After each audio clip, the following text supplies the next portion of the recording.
Good morning all of you. जैसा कि हम सभी लोग एनिमल क्लासिफिकेशन जो है पहले पढ़ चुके हैं।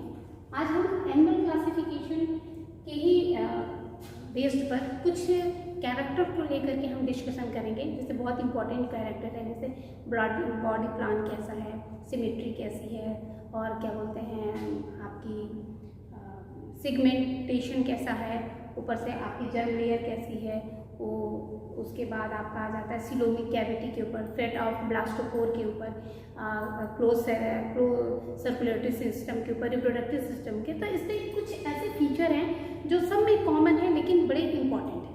ये एग्ज़ाम में ऑब्जेक्टिव क्वेश्चन के ओरिएंटेशन के बड़े इंपॉर्टेंट टॉपिक है। तो जर्म लेयर के बेस पर जो आपका ऑर्गेनिज्म होते हैं वो दो टाइप के होते हैं, डिप्लोप्लास्टिक और ट्रिप्लोप्लास्टिक। तो डिप्लोप्लास्टिक ऐसे ऑर्गेनिज्म होते हैं जिनमें दो ही टाइप की लेयर पाई जाती है। सबसे आउटर मोस्ट में जो पाई जाती है वो एक्टोडर्म होती है, जो अंदर में पाई जाती है वो एंडोडर्म होती है। और जो जैसे पॉलीफेरा सिमेंटेरियम में क्या होता है कि आपकी डिप्लोप्लास्टिक टाइप के ये ऑर्गेनिज्म है, दो ही लेयर पाई जाती है, एक्टोडर्म और एंडोडर्म। इसी तरीके से जो आपके कह सकते हैं कि प्लेटीहेलमिन्थेस ऑनवर्ड है, प्लेटीहेलमिन्थेस से लेकर के कॉर्डेटा तक जितने भी ऑर्गेनिज्म है उन सब में क्या है, ट्रिप्लोप्लास्टिक टाइप का जर्म लेयर पाई जाती है। इसमें तीन लेयर पाई जाती हैं। एक को कहते हैं जो आउटर मोस्ट होती है एक्टोडर्म, बीच मिडिल वाले को मेसोडर्म और सबसे अंदर वाले को एंडोडर्म कहते हैं। तो फर्स्ट एंड फॉरमोस्ट ये तो हो गया, लेकिन हम पहले ये समझ लें कि जर्म लेयर होती क्या है।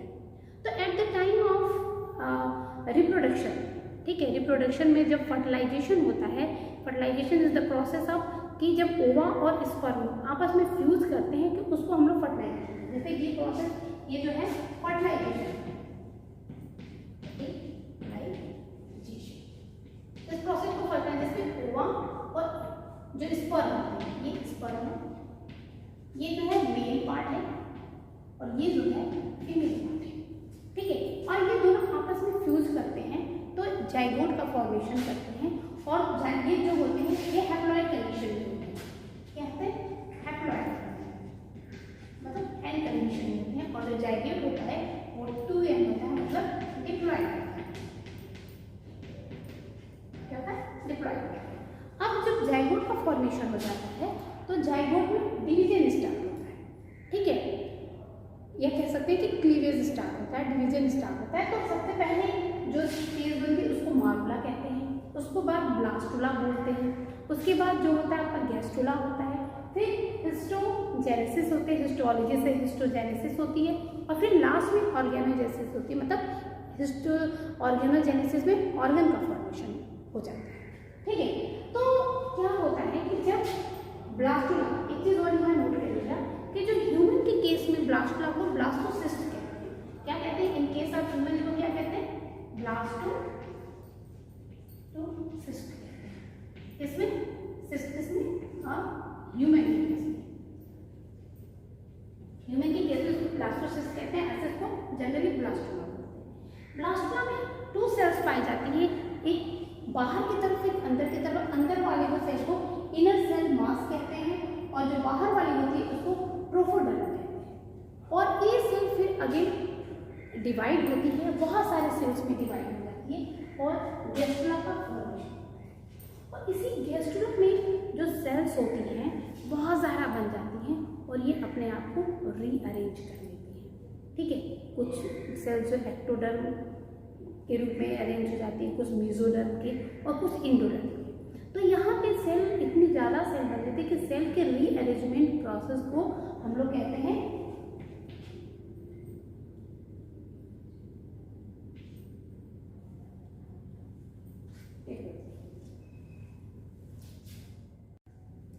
हाँ, तो मैं बता रही थी कि ब्लास्टुला और गैस्ट्रुला का फॉर्मेशन हो जाता है, ठीक है। तो गैस्ट्रुला में ही बहुत सारी सेल्स बन जाती हैं और इन सेल्स का क्या होता है? रीअरेंजमेंट हो जाता है। क्या होता है? Sales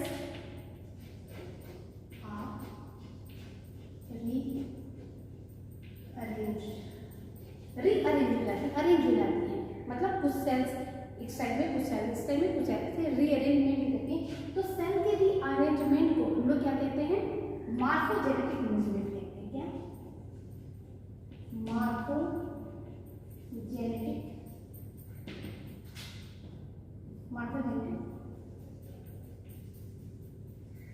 movement. ठीक है, तो जो ब्लास्टुला यानी कि क्वेश्चन ये अराइज होता है कि जर्म लेयर की फॉर्मेशन कहाँ होता है, तो जर्म लेयर का फॉर्मेशन आपके गेस्टुला स्टेज में होता है। दैट इज नोटेड पॉइंट, इसको नोट करिए कि जब रिप्रोडक्शन प्रोसेस होता है तो गेस्टुला के केस में, ठीक है, पहला क्वेश्चन यहाँ से ब्लास्टुला से आता है कि ह्यूमन के केस में ब्लास्टुला को क्या कहते हैं, ब्लास्टोसिस्ट कहते हैं।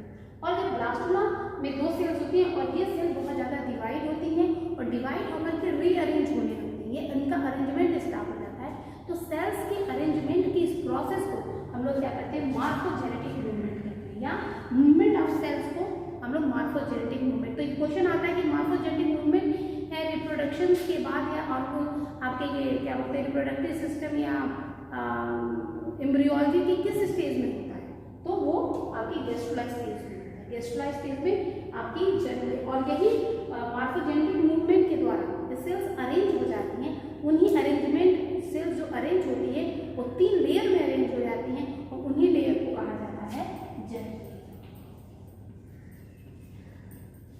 और यही जर्म लेयर यहाँ पे डिसाइड होता है कि कौन एक्टोडर्म है, कौन मेसोडर्म है और कौन एंडोडर्म है। और फिर उसी के बाद आपका ये भी डिसाइड होता है कि एक्टोडर्म से की ऑर्गन की ओरिजिन होगी, मेसोडर्म से किस ऑर्गन का फॉर्मेशन होगा और एंडोडर्म से किस ऑर्गन का फॉर्मेशन होगा। तो ये हो गया आपका मार्फोजेनेटिक मूवमेंट। ठीक है, तो जर्म लेयर किस स्टेज में बनती है, आपकी गेस्टुला स्टेज में, और ब्लास्टुला को ह्यूमन के केस में ब्लास्टोसिस्ट कहते हैं। ठीक है, तो ये बहुत इंपॉर्टेंट है और इसको यहाँ पे भी देख लीजिए। एक चीज़ और मैं बता रही थी कि देखिए इसको थोड़ा सा रफ कर लीजिए। ठीक है,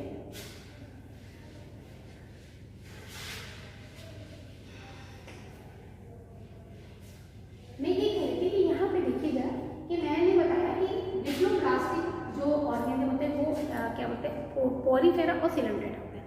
लेकिन सिलेंड्रेटा में 2-3 सिलेंड्रेटा बहुत इंपॉर्टेंट है, इससे बता दें सिलेंड्रेटा में 3 क्लासेस होती हैं। ठीक है, एक होता है आपका हाइड्रोजिगो, दूसरा होता है आपका